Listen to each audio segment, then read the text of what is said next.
Good morning, Maine. Chuck Ellis here, host of the Muddy Waters podcast, where we help the people of Maine better understand what's going on in our state. Because unfortunately the mainstream media is not doing their job. As I often like to say, I would rather be doing something else with my life, but I'm here because the mainstream media, whose job it is to inform the people, is actively seeking to ensure that people are not informed if it's something that counters the narrative that's being pushed by the Democrat Party, which is why I call them a propaganda arm of the Democrat Party, unfortunately. And so one of the things that we like to do is highlight the stories that they want to try to make everybody believe are not really happening. Anytime we issue concerns about this or that, they try to say this is not happening. And so we try to interview people, whether it's candidates, moms, parents, teachers, whoever it might be, to shed light on what's actually really happening in our world. And so with that, today we have joined with us Sarah Doten. I don't know if I pronounced that right, Sarah. Is that good? Nope, you did. Yeah. All right. Who is one of the parents who is, I think, helping to raise the alarm bells of some of the things that were happening. And so thank you so much for joining us, Sarah, and for being somebody who's willing to deal with the backlash of being of speaking out because it's the right thing to do. Yeah. Thank you for having me. Happy to have you. So one of the things before we get into it, because I want to get into what happened that is the reason that I brought you on the podcast, but like I want to also hear about your past, your history. Where do you come from? And why are you I guess speaking up and kind of raising an alarm bell of some of the stuff that's happening in our world now, or however, when did you start, and why are you still continuing to speak? Sure. I grew up in Freeport. I went to more straight school, Mass Landings. I graduated from Freeport. And things have definitely changed since I went through the school system. It was not perfect then, but it's just so different now. And my husband and I had our daughter, and we lived in Durham at the time, and we wanted to just kind of come back to Freeport. We knew that she would be, coming to high school here, but we just wanted her to, I don't know, go to the middle school and the high school and just kind of experience things in Freeport. So when we had the opportunity to buy our house here, we did, and we like really quickly started figuring out that things are not the same in Freeport as they were before. And even though Durham is part of RSU5, it was very different, surprisingly. So anyway, we ended up here, and I started asking questions about human growth and development early on, like I think probably fourth or fifth grade when it starts up, and wasn't super happy like with what the direction, or I guess what the curriculum really was. But I dealt with it, I guess. And same with sixth grade, same with seventh grade. But going into eighth grade, I knew that things were really going to be changing. And so that's when I really, really started like asking more specific questions. Yeah, no, that makes sense. With in regards to like the specific thing that kind of caused me to like bring you on, when did that happen? What was the whole situation that led to that, and like how did you get to the place of I guess how did you even uncover? Because again, I watched that video and I'm like, they're doing what? They did Yeah, what? And so it like was like, how in the world, because like I think what I remember from the video is you saying that this organization called Through These Doors, I think is the name of the mhm. organization, which is interesting, as I was mentioning to you before we came on. This is an organization that when I was running for office in 2024, I was running for state house. They invited a bunch of politicians or, candidates to, because I think they want to lobby to all the candidates so that Mhm. whoever gets elected, even if it's a Republican, maybe they can continue to receive government funding and all that kind of stuff, because that's where most of their funding comes from. Interestingly, they didn't talk about any of that stuff. But like, so I was surprised to find, well, a little bit surprised. It's hard to be surprised in 2020, Right. six at this point. But a little bit surprised to find that according to what I remember from the video of you kind of giving testimony to the school board meeting, they were, talking to kids about sexting. Yep. Yeah. So how did that like, and what was the whole process? What happened there? Yeah, so this all started in 2019, and like I said, I was already like it was already on my radar. So before my daughter went into eighth grade, like that fall, so the beginning of June, I contacted the superintendent's office, and I was like, "Hey, looking to see what the curriculum is." And anyway, she passed me off on to the vice principal, who I guess was going to have something to do with the human growth and development or whatever curriculum.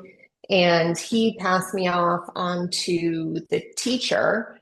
And the teacher just kind of, I mean, kind, but gave me the runaround. It was just like, you know, we just teach, we don't really have an out of the box curriculum. We just teach like what has worked in the past, and just kind of like gave me like a just generic answer. And I was like, okay, that's fine, but I'd still like to see the curriculum.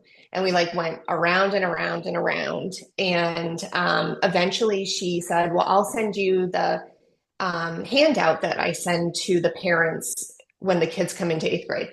I don't remember if I specifically got this when my daughter went into eighth grade, but it just basically kind of says the same thing. Like we just try to touch on things that are, going on, and kind of just like basically was like, leave it up to us. And I don't know, lightly made you feel like they had like your kids' best interests at heart. And I don't know, maybe they think they do, but what their best interest, what they think is my kid's best interest isn't what I think. And that's really, I think, also where a lot of this started, because I just don't feel like a lot of what is probably, or what I assumed was going to be taught in this human growth and development class, was like what aligned with my personal and religious beliefs. And I like had a very specific conversation about my religious beliefs and what they specifically were. I'm Catholic. It's not hard to look up if you don't know what Catholics believe, like, about this type of thing. And I certainly didn't want abortion or Plan B like spoken to my daughter, or about to my daughter when she was in eighth grade. I really felt like that is something that needed to be happening at home, so it wasn't minimalized. So yeah, that's really where it all happened. And when I also got on their website and I couldn't find anything. So then I contacted like Falmouth, Greeley, Yarmouth, and they were either able to email it to me like immediately, or just say, oh, this is where it is on the website, like real quick. Yeah, so your school is not being transparent, essentially. This is what you're finding is like you're asking Hmm. specific questions and they're refusing to answer those questions. And they're Hmm. talking to your kids about things that, like, I one of the things that blows me, it has me, I'm in a place where I'm a little bit blown away about how crazy things are in our society. And I think, and the things that are going on at the schools, and I think on top of that, like, the the so many the people at home, we'll call it, who are just unaware. And they're just, Yeah. they hear what like conservatives are saying. Cause like we're the only ones that are actually raising the alarm bell here for the most part. You've got conservatives, Republicans, some independent, some people are more on the independent side. Former Democrat Cynthia Dill down in Cape Elizabeth is somebody who is trying to also raise the alarm bell here on some issues. But generally speaking, it's people who either they are conservative or they're kind of labeled as being right wing radicals, right? Which is Right. funny because you take Democrats who leave the Democrat Party because of the insanity of what's going on, and they're called right wing radicals, and it's like I'm having a hard time with this here. Right. And so like, but anybody who speaks out about this stuff, they're just labeled that way. Yeah. And then people are like, oh, that's just like ridiculous politicking and a great example of why we all need to vote Democrat. It's like, do you not hear yourself? Is there and then Right. like there's the reality that this stuff is actually happening, and the reality is we're hearing about it, and the people who are sharing about it are being like attacked. And I want to hear like what happened to you there, but they're being attacked in their personal lives, to the point where other people are afraid to speak out. I know of multiple stories right now that cannot see the light of day because the people who have the information that want to share it, even if they could share it with, say, the Maine Wire, are afraid to do so because they're afraid that people are going to figure out that they were the source, and they're going to either lose their job or their kids are going to be attacked or whatever it might be. And so the stuff that we're actually hearing is really only the tip of the iceberg, of what's actually happening.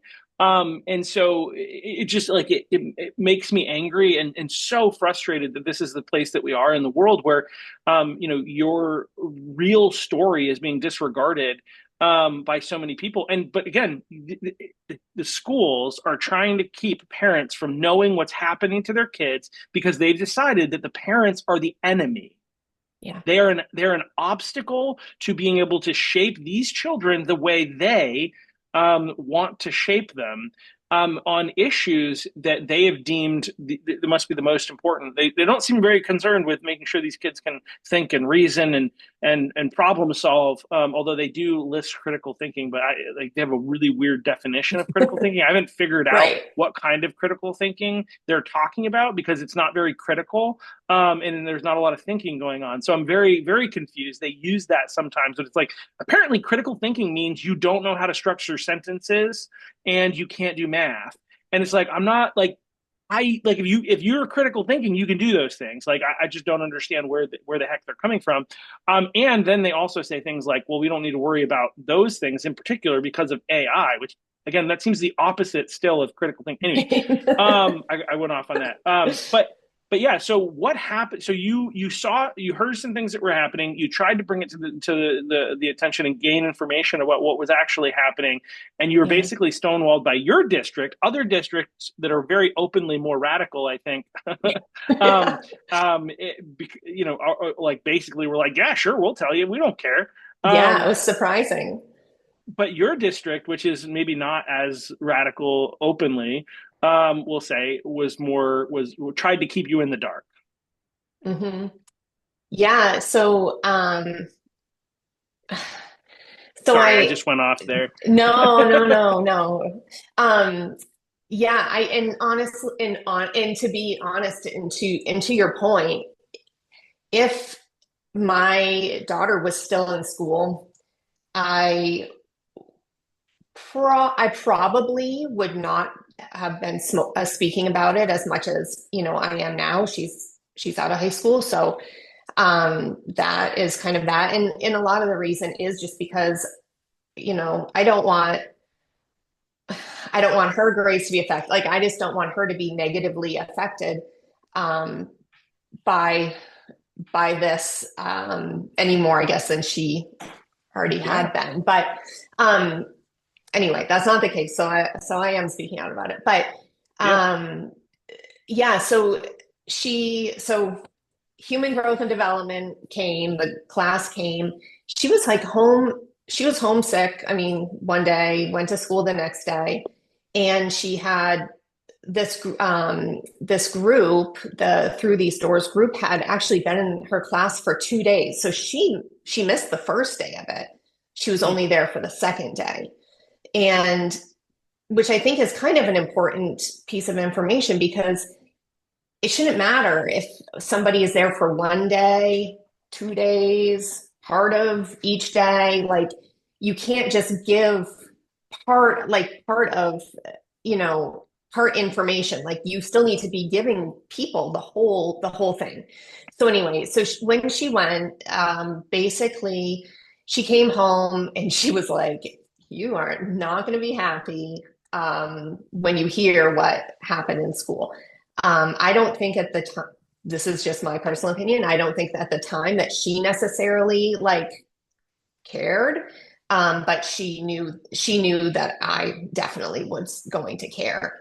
So she said that that this group had come in and they had been talking to the class about sexting and about ways to ask for ways that would be okay to ask for nudes, and also like how to say I'm not comfortable with that.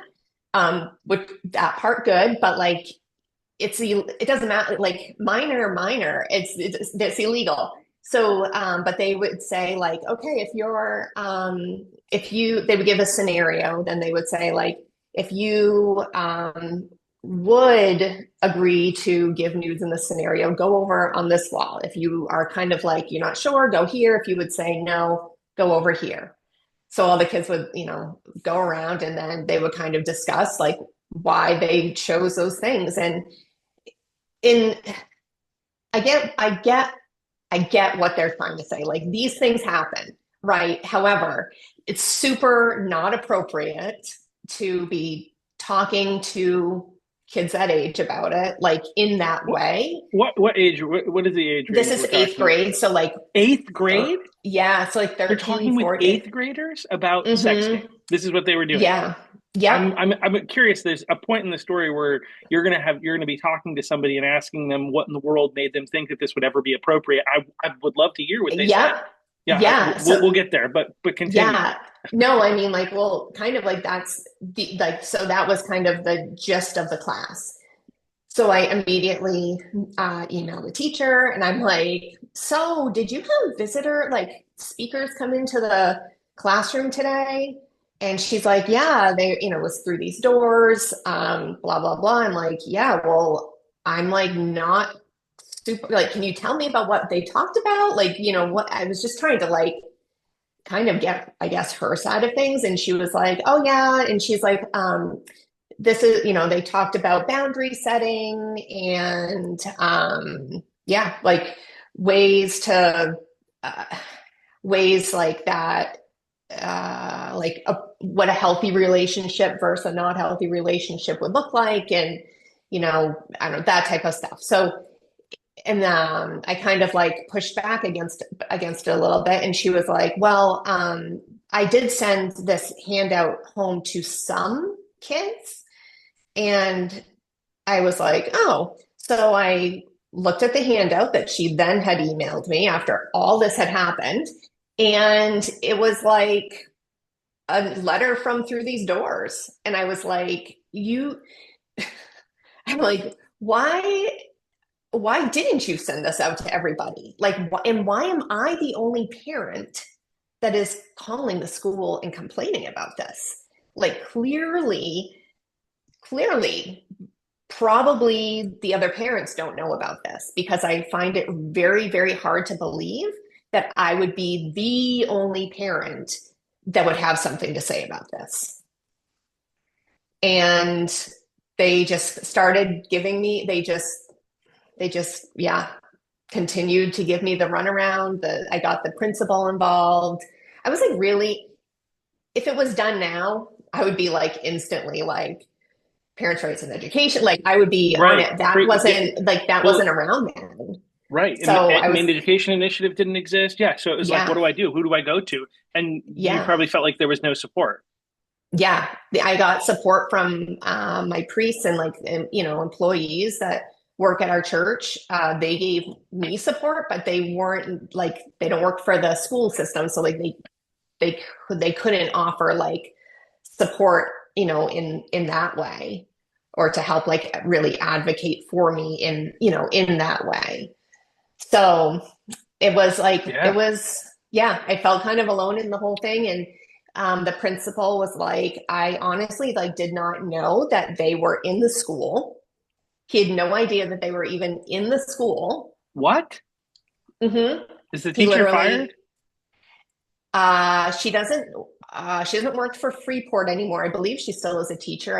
I don't know Like where. to bring so like if the principal's telling the truth and you brought Yeah, somebody in and that group of people was talking to eighth graders about who felt comfortable sending nudes and yeah, talked about when and where that's appropriate. It's not, by the way, period. right, right, Right, like right. I think it's called illegal because they're under Yeah, 18 and they're not yeah. legally allowed to consent, so that's illegal, right? Like, how in the world would that person like not communicate that with the superintendent or the principal? I'm Yeah. just like, I knew some of like I knew some of this stuff, but just like the like I want to lose my mind. But all right, continue. Yeah. So I like basically once the principal was involved, I started like I just tried to do as much as I could through email because I just wanted to have like Records. kind of proof that this is all Yep. going on. And I just like sent an email out, just said like I would have absolutely not have allowed her to attend had I known this. Even in the way that the letter home from through these doors was like worded, it really would have like still raised some like alarm bells for me. And I would have like then talked to the teacher, and tried to figure things out. Although it doesn't sound like she would have probably known much Or about it, I guess. I don't really know. maybe not been honest with you about it. But like, so what Hmm. you're saying here, and maybe you said this before, and I didn't listen because my mind was freaking out about something else. Um, but one of the questions is like, it sounds like what you're saying is that their letter wasn't like even honest about what they were going to be doing. It would, Yeah, I mean, yeah, I yeah, have it in front of me, and it yeah. just says like its mission is to cultivate a culture in which intimate partner violence is prevented and healthy relationships thrive. Great. To do this, we engage young people in the greater Portland area with honest conversations about a variety of topics, including healthy relationships, gender-based violence, and how to be an active bystander. And then it says they do these by using lessons called like "Where's Your Line?" and empower students to have healthy relationships by helping them identify, communicate, and respect their own and their partner's boundaries. Um, they talk So this about the skills weird thing too necessary is for like we're safe. talking. Oh, go ahead. Go ahead. Oh no, Sorry. it's just for safe and happy relating, both in person and over technology.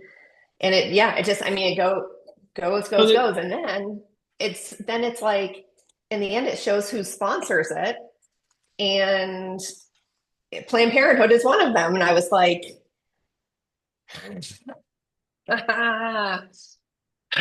yeah, there. I mean, obviously, I'm a Christian too, and I'm very pro life, and not a fan of Planned Parenthood, which is like it. So what's interesting is I met somebody who is originally from Africa, and very conservative, Christian. But a lot of these people come here and they don't necessarily know what Planned Parenthood is, right? And so she yeah, ended up working out at a hospital in another state. She's not from Maine, but she ended up working at a hospital in another state that had connections to Planned Parenthood, and she didn't know what Planned Parenthood was.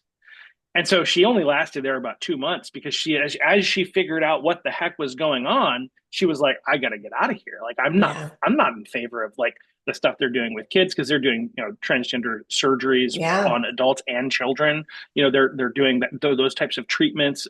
Sorry, they may not be doing surgeries. I don't really know what they do. I think they do. I know what you're Um, saying. I yeah, get what but you're they're getting doing at. these types of things, and so if you're a conservative Christian, like you're like, no, no, no, no, I'm not a fan of this. Yeah. Um, I'm not interested in this. I don't want to be part of it. I don't think it should be, transgender treatment of minors should not be legal. I think that there are some questions beyond, children where there's the Hippocratic Oath that says do no harm, that questions whether or not you should do this for adults as doctors, like even Yeah. if people want it, but because like I can't see another scenario outside of it doing harm. But there is this element of freedom. You can do what you want if you're an adult, I guess, if you sign something. I don't know, but I'm not a fan. Um, Yeah. but like anyway, Planned Parent, I would zero interest in having my child ever participate in anything led by, sponsored by Planned Parenthood. I want to say that like some of the work that Through These Doors does is actually really important and valuable. That's where like I don't want to completely throw them under the bus. This is horrific and evil, and I feel like people need to respond as to why they thought this was ever appropriate. Like there's an episode of South Park that should teach you everything you need to know about talking to children about sex. And I'm being like I'm not even being facetious. It literally, I mean, you could use this to educate some of these morons because like what I don't and part of me wonders whether their intent is to sexualize children. And this is why a lot of people on the right will be like groomer, groomer, groomer to the point Yeah. where like people on the left are very concerned and they hate the language and other people are like aren't you being a little bit extreme, but it's like but what are you actually doing? And if you the South Park episode makes fun of this is like from like 10 years ago or 15 years ago, where the heck it was.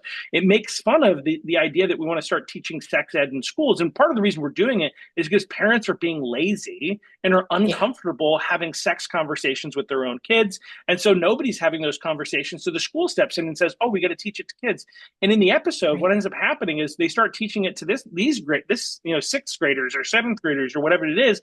And then the next thing you know, like the infants are having sex. And it's like it's mocking it. But the reality is like you think that, oh, well, what you do is you end up creating a more sexualized society with children who are Hmm. not ready for those types of things. It's not healthy for them. It Right. creates trauma because they feel uncomfortable. They don't know what to do. Like and so they end up anyway. It's not good. And like South Park can tell you like of all places, but it's their satire, by the way. I'm, as a Christian, there are some things they do that I'm like, I feel really uncomfortable here. But at the same time, their commentary, their social commentary, is one of the best out there. And they have it right on this issue. And so it blows my mind this the idea that like the thing that they're sending home about like you and your partner and boundaries, and it's like I'm sorry, but like number one, you're talking to eighth graders. I Yeah. like you I, parents need to be having these conversations, period, full stop. Hmm. Like how to handle like dating relationships is not something that should be coming from the school, period, let alone from a bunch of leftist activists that appear to have read Brave New World and think it's a playbook, not a warning. And that's where like there I think I remember it as like I don't think it's Iggy in the Basket. There's a phrase from within Brave New World where they have the children. I think it's put the pickle in the something. I can't remember exactly what it is, but there's this phrase for when they're like actually intentionally sexualizing children. And in Brave New World, for those of you who haven't read it, read it because it is very informative of a lot of the things that are happening right now. Aldous Huxley, Brave New World. Um, but part of it is it's a world where they use a bit of fear from the government, we'll say, but really more social pressure and fear, as well as pleasure to control the populace. And they eliminate family. They do a lot of like it's a really interesting society, and it's worth reading. It doesn't I really enjoy the book. It's not a good thing it's not a good thing that's going on in society, but it's definitely worth the read, I guess is the short version. But that's what's happening is they're sexualizing children in order to be able to control them. This is the ultimate. The government and the people that are behind the government on the Democrat side in particular, but you call it the deep state, whatever it is, they're conservatives that are quote unquote conservatives that are on board with some of this nonsense. We have governors who like vetoed bills in conservative states that were focused on making transgender treatment of minors illegal. So this goes beyond. It's more on the left, but one of the things I commonly say on here is that like a lot of the problems that exist on the left also exist on the right, but to a lesser degree. And there is some Yeah. element to that here. But like, yeah, just I'm just blown away by like the audacity to do this and to not even think that they should inform all parents, not just selective parents. And Yeah. that they, I mean, I can't. It's just how do you even think that? How does a reasonable, rational human being think that this is appropriate? Yeah. I mean, they really tried to like, they really did try to like minimize it. And um, I don't know. I don't know if it was their intent or not, but like they made me feel like question myself, like, am I like, am I overreacting about this? And I was like, no, I'm absolutely not. But it was really, I was pretty wound up about it for quite a while. And and like going back to the beginning of this whole thing, like I was trying to be so proactive. Like months before school even started, I was Mm, trying to find this stuff out. And again, like I had specifically told her that like we were Catholic, were raising our daughter Catholic, like, and it makes me feel like if there was another religion, like if there was like a Muslim family that was in there and they were like, hey, I'm not okay with this, and the school just did it anyway, like there would be big issues. I'm not okay with it. I explained why I'm not okay with it, like for many reasons. And apparently that's okay, but they just totally like ignored it.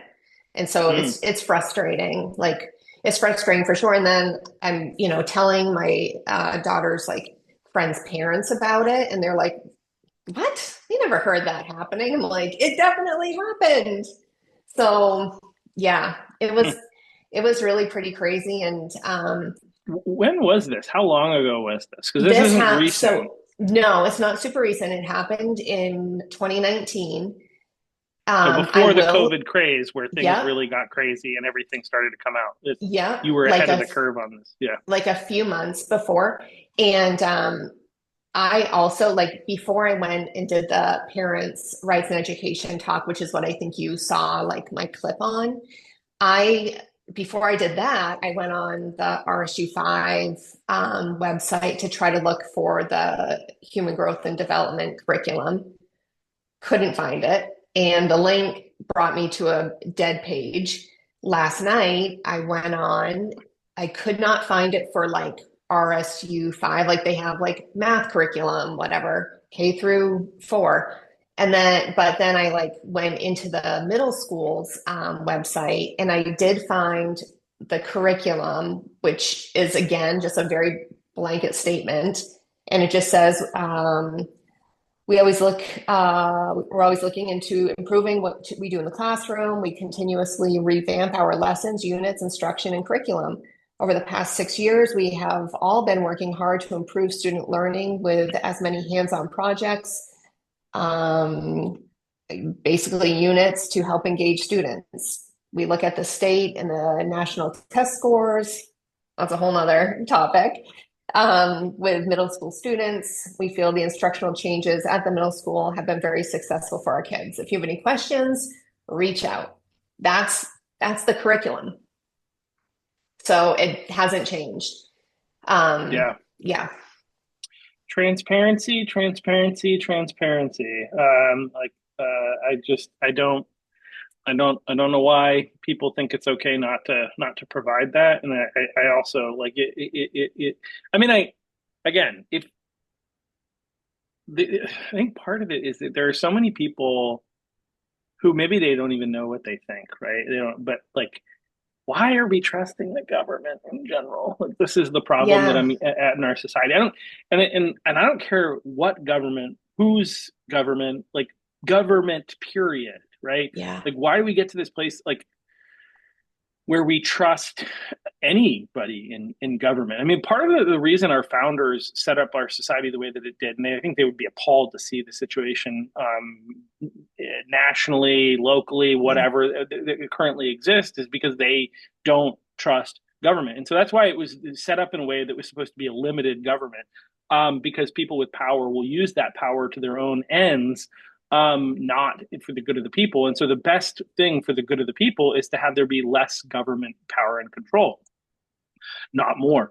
And the idea that you would separate, you would try to like put a wedge. So one of the big issues for me when I was running in 2024 was education, and 2022 really, and this issue right is part of it, right? But like um, did a whole bunch of research, and like I was trying to approach it not as a like woke, like a get woke out of schools thing, because like Right. in the district I'm in, it's a little bit more blue, and like the other thing is like what I find is unfortunately a lot of people in the middle and a lot of your moderate Democrats, when they see Republicans getting up and going to school boards and talking about these things, somehow we're the bad guys, Yeah. right? We're the extremist is how we're making something out of nothing. They don't trust that we're telling the truth because the mainstream media is not reporting on it. So it's really clearly not happening. You're just trying to make it up to try and win an election. And so this actually sometimes motivates them more to vote conservative. I've been trying to tell some candidates this that are in more purple districts. I was like, or blue districts. I'd be a little careful around how you communicate about this, Yeah. because this is how the middle and the moderate left are seeing that.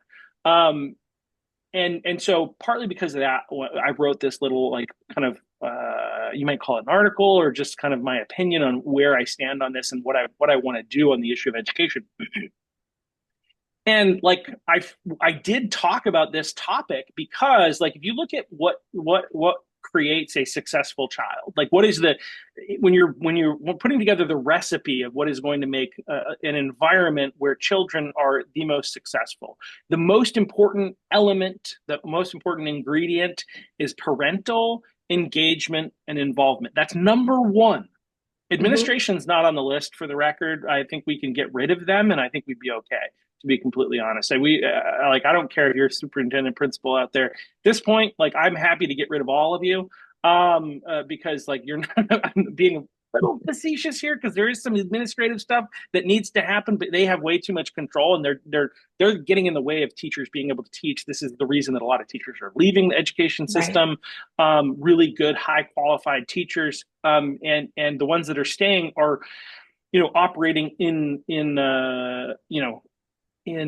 what's the word, in spite of the administration. But the number one ingredient again is engaged and involved parents. The number two ingredient is good teachers, which again, so the administrators are against both of these because what's interesting is Maine spends like somewhere around the ninth most per student in the country, and but we pay our teachers like 38th most. So it's like, wait a second, we spend ninth most. Why are the teachers not the ones getting paid? Right. So like the Yeah. administration is actively getting in the way of parents, getting between parents and their children with stuff like this. Right. And that's where when I did write my article, like I was like, look, there is so number one most important thing is that parental engagement and involvement.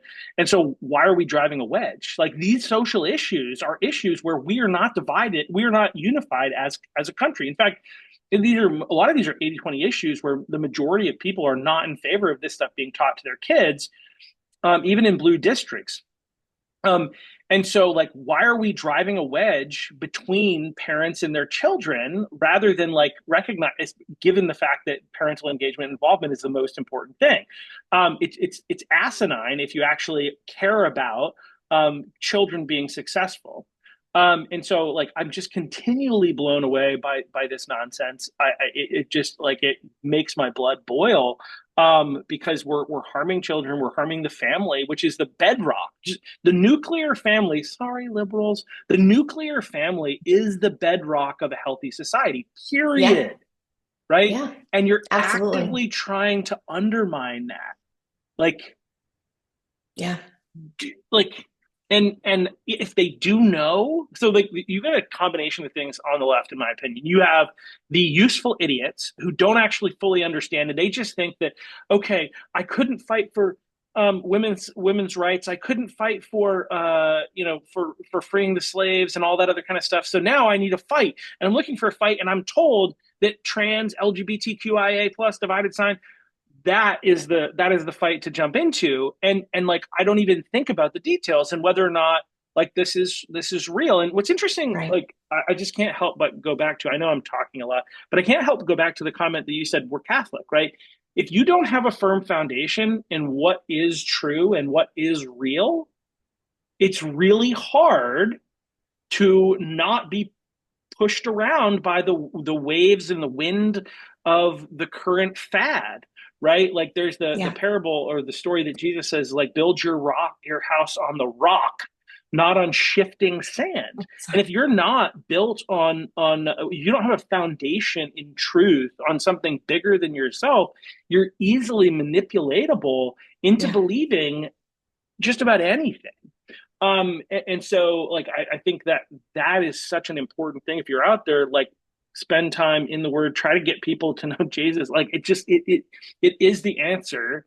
One of the Yeah. biggest answers to our society's problems is we need a revival. We need people to turn back to Jesus, and we need conservatives to vote. We need conservative Christians to vote. Yeah. Christians. I saw a post by the Christian Civic League of Maine, which is from a podcast by a guy named Josh Howerton, in which he's talking about it's a Live Free podcast, and he's talking about the fact that 40 million Bible believing Christians don't vote in presidential elections. Now, we know that more people vote than any other election in presidential elections. So they're not, if that many are not voting in presidential elections, Right. how many are not voting in these other elections? How many are not? I mean, we get to school board and city council and all that kind of stuff. It's like how, like probably 100 million nationwide are Yeah. not voting in some of the most important elections that have impacts on their decisions future, their children's Yeah. future. I mean, one day we're going to stand before God and we're going to be asked, what did you do and what didn't you do? And yes, if we're Christians, Jesus is going to stand by and say, I paid the price. But you're still going to have to sit there and be in the Right. presence of God. Yeah, you don't get an automatic pass. You still have Right. to Well, you and still have even to if you, talk about it. there's going Talk to be about a what you've moment. done. Yeah, Yeah. there's going to be a Yeah. moment of where you're going to have to stand before God. And again, even if we get forgiveness for it, which I do believe we do, Hmm. that's still not comfortable, right? Right. Right. And like we have like I mean, it just oh, sorry, I'm just this type of stuff just really, like I said, it makes my blood boil. Like I really care about our children. I care about our future. I care about the future of our country, our state, all these things. And the idea, that they're doing these things and they're so malicious about it, not malicious is probably not the right word. What is it? No, it's not going to come to me. But they're the nefarious, I think, is what it is, and they're Yeah. That's so yeah. cloak and dagger in the dark of night, trying to keep things from people. So anyway, I so so when you did you end up talking to people from through these doors, or like about like No. no? No, I did not talk. I did not speak with them. And I did want to say to your point, I do think that I I've not spoken with anybody with their organization, their nonprofit. However, I do think that they probably do really great things involving like domestic abuse and They do. prevention and Yep. all of that. I just this little portion of the it's YAAPP, Young Adult Abuse Prevention Program, probably like needs to be a little bit more like transparent or forthcoming about like Non-existent. yeah or Like yes unless they non-existent. change it drastically. There's just a lot of like places that that this should have like stopped at, right? Yeah. Like one, should not have been able to come into the school. Two, should not have been able to physically come into the school. Three, should not have been able to come be with our kids like it physically in the classroom without the principal knowing, without the parents knowing directly, clearly what was going to be talked about.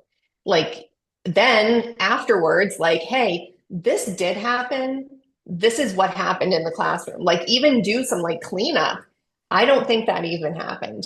So, the whole thing was just like a complete letdown. And then after, so then after all this, they're like, well, the next class, whatever, like the following class, we're going to be going through like actual like human growth and development. Like, well, I said, well, thank you for letting me know. Again, I don't want my daughter like subjected to conversations about abortion and plan B that can be had at home. But I don't have like a problem about like you talking about like actual science, like how our bodies grow and like what happened, all that. Like again, it probably should be spoken about at home, and we have those conversations, but it's like that is at this point of the whole class, that's the least of like what my concern is. Yeah. So yeah. Yeah. Well, again, as you said, it's science, whatever, but it's not. I don't know. Again, parents, please have conversations with your kids. Like that Yeah. is an easy conversation. There's plenty of like tools that you could use to be able to teach your kids. Yeah. This is not that does not need to happen in the classroom. Um, yeah, I had a thought and I was going to go somewhere, and now my brain is is fried. But yeah, it blows my mind that My they brain is allowed this fried to from happen. this too. Well, yeah, It's a because it's just lot. it's It's so distressing. Okay, frustrating. this is what I was going to say. Is like what's interesting is like I'm hearing this story, right? And I'm like, man, if I had a kid who was in the school system when this happened, what would I do? And I was Yeah. talking to somebody recently, and there are other issues that we were talking about, but they were related to the same topic. And she was like, "It's a good thing that I don't have kids in the public school system because I would probably be in jail."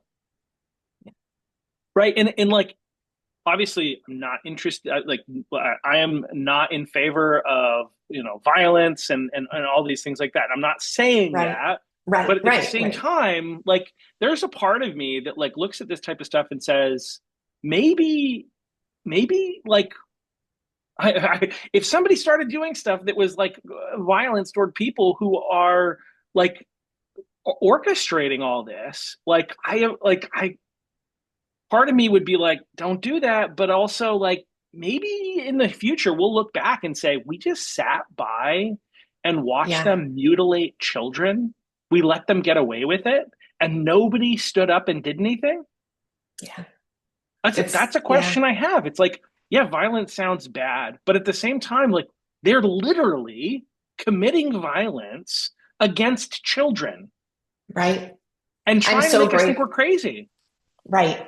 I'm so like being involved with politics is like not something that I personally like would be able to do, just not for any Yeah. like more, it's just not a job that I would be comfortable doing or be good at. However, I'm so grateful for all those who are like taking their time and like going up to the state house, like going and really like trying to educate those who like are okay with it or think that they're okay with it, what really is happening and like why it's not okay, and after when you're over 18, I have a harder time like, yeah, I don't know, with it's not what I personally think is okay and is whatever, but when kids are under 18, I have way, way, way, way more of an issue with it. It's just not okay. But so anyway, I'm grateful for all of those who are involved in all the different ways that they are, with like standing up against all this type of stuff. So thank you. Well, I'm happy to I'm happy to do it, even if it means I can't get a regular job anymore.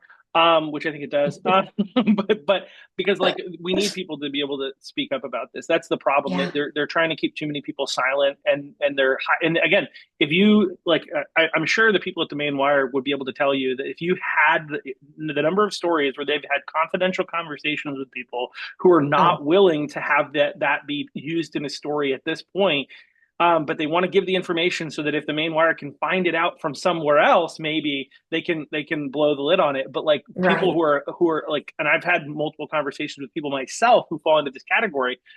And like if you knew what was actually happening, if we knew everything that was happening in our schools, we would be blown away. Like people like you are the rare exception who are willing to actually say something about it. And I think, as you had mentioned, a lot of it has to do with the fact that your your daughter's not in school anymore, right? And Yeah. and so there is going to be no blowback for her, or not significant blowback for her Right. anyway. Probably Right. still some, right? Uh, Which is really, really unfortunate. Like we care about whistleblowers, except we don't. As a right. society, like another person that I'm talking to that hopefully will come on the podcast at some point, who has been speaking out, and like they're causing problems for her children, and it's like, Yeah. are It's we so hard. serious? Like the same people who railed about the fact that Laurel Libby posted the picture of the trans athlete are going after That was children already a because, picture. right, there was already a picture that was in the newspaper that everybody, like, these are all things, right? They're going after children of parents who are speaking out for conservative values, which, again, Mhm. if you're a liberal, you're supposed to be in favor of everybody being able to coexist. I think that's what part of your thing, right? You've got coexist, you've got, diversity of thought, right? Isn't that supposed to be a thing? Yeah. Diversity. Well, it's like, unless you have conservative values, then we don't want you. Like, I don't know how you don't understand that that's not diversity, right? Yeah. That is called power and control. That's actually more like the fascists that you want to claim that Donald Trump is than anything that I can imagine. It just, I get worked up. So anyway, I'm just like, yeah, probably had too much coffee this morning too for this conversation. But well, I just want to thank you so much for being willing to speak up, even though politics is not your thing, and you don't want to engage in that. I think you might have a future as in a House or Senate. Like we get some needs. I'm just kidding, but also like It'd like be real dire. There's so many people are much, much more better equipped for that than I am. But, I'm not sure that's the case, but anyway, like we have lots of needs. Not no offense to anybody who's currently in office. Anyway, but I think we need people who are willing to stand up and speak up, and we need to share the stories that are really happening, so the people of Maine can yeah. be better informed about the like. This just, again, I'm just so it's kind of like there's this, one of my favorite movies is a movie called Amazing Grace, and it's about William Wilberforce and his fight to abolish slavery in the British Empire. What's interesting is, like, I discovered recently, partly because Charlie Kirk discovered William Wilberforce late in his life, why, and it never really dawned on me how late I discovered not Charlie Kirk, but William Wilberforce, and what we've kind of come to, or is that, like, he's largely not talked about, in American history, or in history, especially relating to slavery, because he's white, because he's a white guy that fought to end slavery. I think this is part of but he also did it was Christian morals, right? These are two things that our culture seems to hate. They want to destroy whiteness for whatever reason.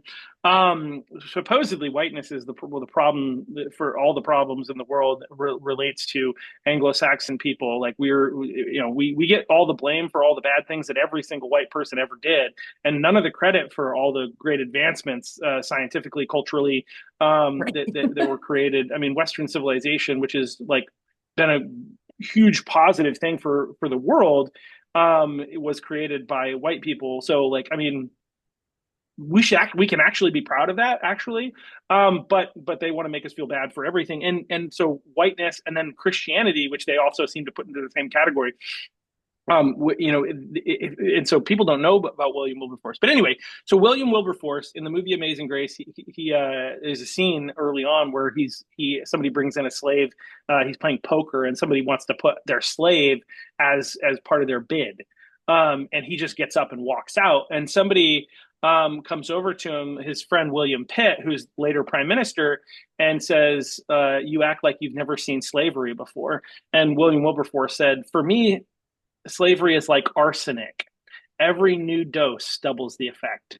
And that's how this type of stuff is for me. Every new story, it just gets me so much more angry and frustrated about the fact that there are so many people they've got their head in the sand. They're not listening to the real stories that are happening. They're writing them off, and they're continuing to vote Democrat because somehow, even though Donald Trump is not running for House or Senate in the state of Maine, he exists and he Right. labels himself a Republican, which, if you look at Trump's policies, positions, there's not much difference between him and Bill Clinton.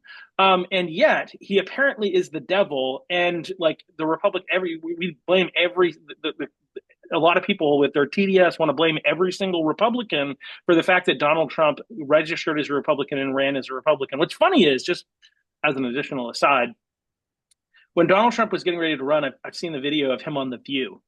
And they were like super excited. They were all of them. They That were should like be giving him canceled. hugs, right? And they were so excited about the fact that that Donald Trump was running for president.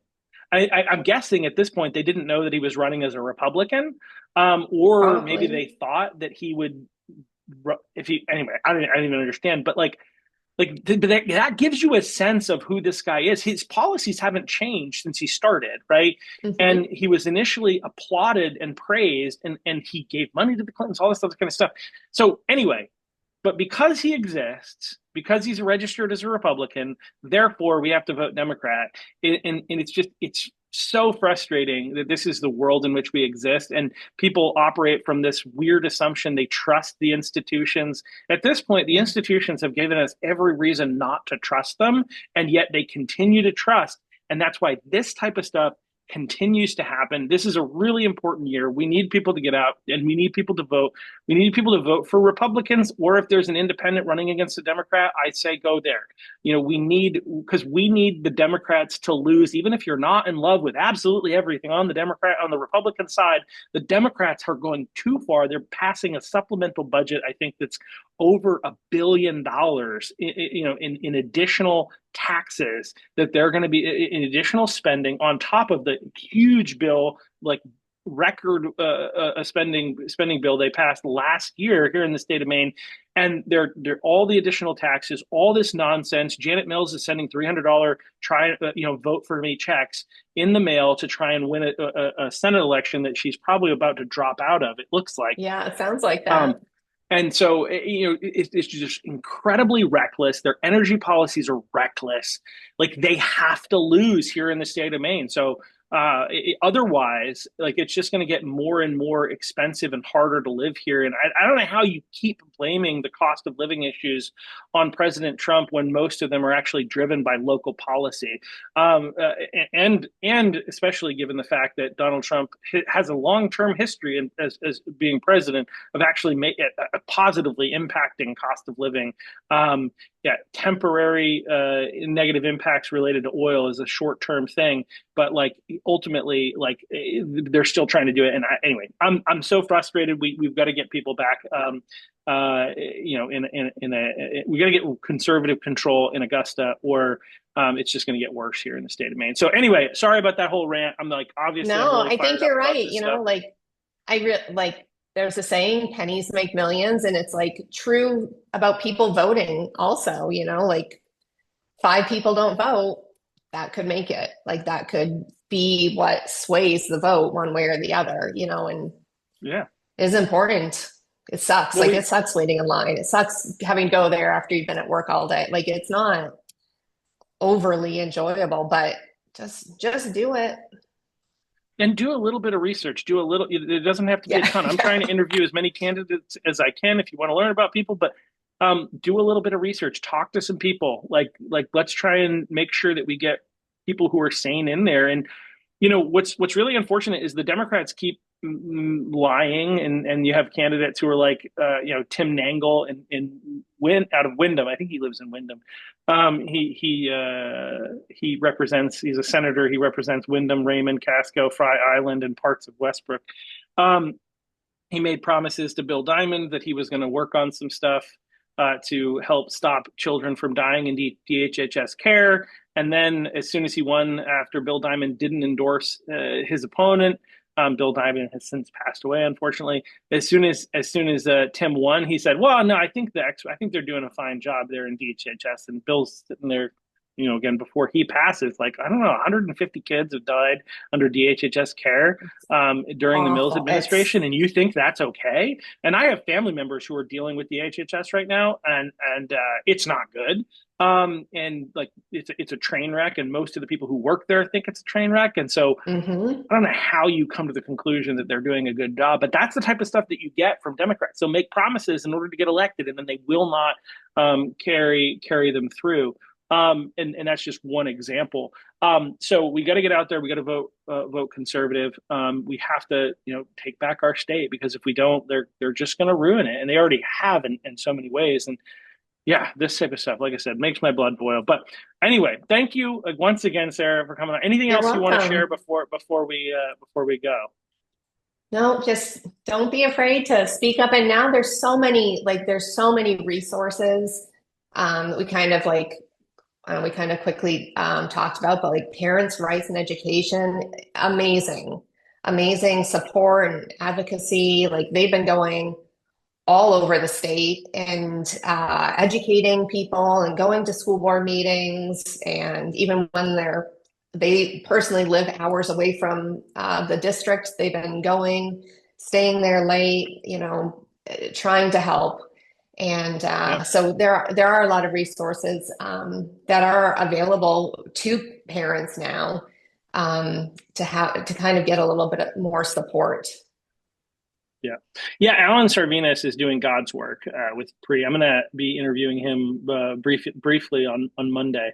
Doubleheader on Monday. I've got Matthew Leggett, who's got a story, I guess, that I'm looking forward to sharing. He's connected to parental rights and education, interviewing him on Monday. And then Leyland Strife next Wednesday on Protect Girls Sports and Spaces, and the insane, like, it was so crazy. It was like, how in the world? I was like excited in a sense to see how Shenna Bellows, partisan hack, propagandist, liar, or whatever you want to call it.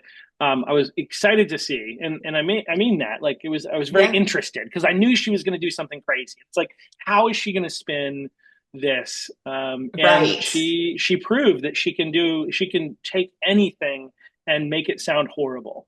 And so yeah, like, the last question that she has on there as part of the question is like, do you want to basically allow parents to sue schools? And it's like, I don't know if you realize this, we can already sue schools. This bill does not allow people to sue schools. It's already allowed.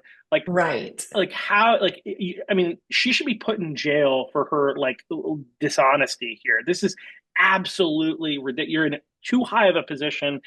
That type of I don't know what the term is for it, but like malfeasance at that level, you should I think you should go to jail, or at least like be fired from your job. That's absolutely. So anyway, we're Bare that's minimum. not what Yeah. we were. I think that is what we're planning to talk about with Leyland. In addition to the fact that it's scheduled to be on the ballot.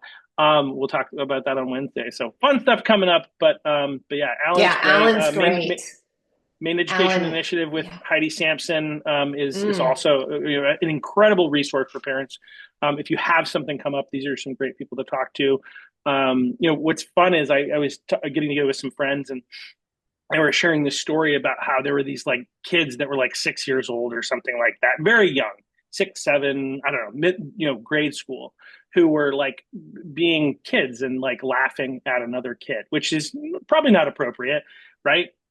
The school responded by bringing in a counselor and having the children talk to a counselor or therapist or whatever, and didn't tell the parents.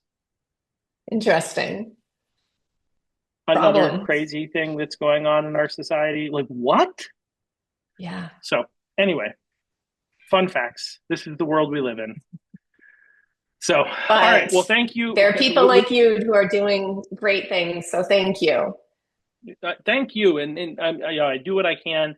And the Maine Wire does some incredible stuff. Maine X Community does a really Yeah. great job pushing information out there and getting stuff in front of people, and clipping just regularly available things and throwing it up on the internet. So, let's all keep doing what we can. Have conversations with your friends and neighbors. Get out to vote. Get your friends and neighbors out to vote. We can turn this state around. We just need people to Yeah. act. We need people to stop being afraid of the consequences, because if we continue to live in fear of the consequences, it's only going to get worse, and we're going to be more and more afraid, or else we'll have to leave the state, which I don't want. Maine is a beautiful place, and I think it's worth fighting for. So thank you again, Sarah, and we'll see you all back here on Monday. Thank you.